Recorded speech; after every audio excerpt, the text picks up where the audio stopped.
One Piece has changed my life. I know it may seem like I'm overreacting, but I genuinely mean it when I say this goofy pirate anime has changed my life.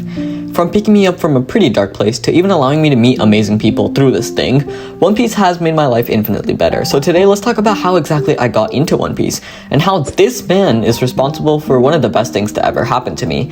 This is the story of how I, the #1 Zoro simp, got into One Piece. In this story, there are three major characters. Obviously, me, Grandline Review, and the absolute shit ear known as 1 year ago. You know, while writing this I realized I've only been caught up to One Piece for a little more than a year? Why am I so obsessed? Anyways, back to my story, which begins in December 2021. At this point, I had been watching anime for a few years, but there was a particular problem I was facing. I was bored. I mean, there were an endless amount of animes to choose from, but none of them appealed to me. I had just finished reading Berserk, so not only was I super depressed, but there was truly no anime that called out to me. Honestly, that period of time was just horrible for so many reasons. I just remember feeling like every day was a struggle. School was horrible, classes were horrible, and even anime was letting me down. And so, what did I do? That's right, I sat down and began watching the 1,000-episode long anime known as One Piece. It's what I wish I would have done. Instead, I chose to do what no human should ever do. Play Genshin Impact. Yeah, I know, I'm so sorry. Anyways, while I mindlessly grinded Genshin Impact, I needed something to watch in the background. So I chose to watch the 1,000-episode long anime known as One Piece. It's again what I wish I had done, but instead I chose to rewatch all of the content for one of my favorite YouTubers, New World Review. Random fact, but the only reason he was so fresh on my mind was because when my friend was reading Hunter x Hunter at the time, and I would watch his videos to understand what she was saying, so in a way, she's the only reason I ever read One Piece. I love you if you ever see this. I don't think I'm gonna keep this in. I would never tell her I love her. Fuck you if you see this. Okay, sappiness aside, just for some reason, I really liked hearing Liam's voice. Something about the Australian accent and just his voice and content in general was just comforting, so I absolutely binged the hell out of his videos. I mean, I genuinely think I watched all of the New World Review videos out at the time. For 2 weeks straight, all I heard was this man talking about hunters doing hunting. Actually, that's a fucking lie. There were zero hunting in Hunter x Hunter. Anyways, I don't remember which video, but somewhere along the lines, I heard him mention another channel. Now listen, up until this point, I thought New World Review was his main channel. I thought the new channel I heard him mention was something smaller, with like around 50,000 subscribers or something, which is a shit ton, but nothing compared to the amount New World Review had.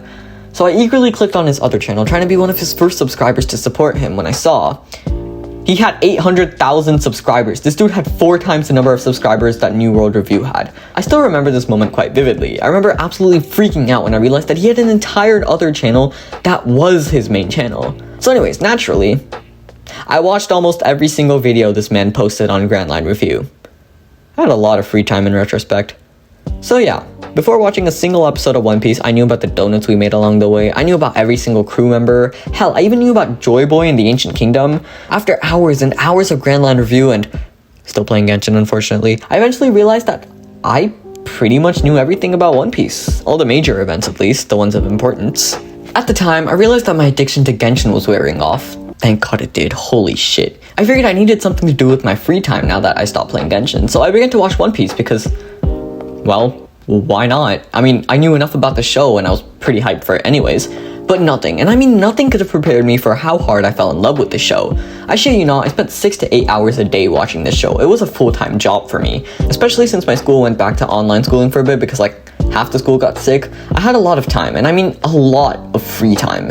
I vividly remember texting my friend being like, hey, I'm on episode 40 of One Piece, and right as she was like, ooh yeah, that's normal pacing, I hit her with the, I started watching yesterday. So yeah, I was kind of grassless. And, well, yeah, I just continued watching at an unholy pace. Even though some days I did watch only a few episodes, I just kept on falling deeper and deeper in love with the story. I remember I used to be one of those Berserk fans who never shuts up about how Berserk is the greatest thing to ever be written, and now I'm a One Piece fan who does that.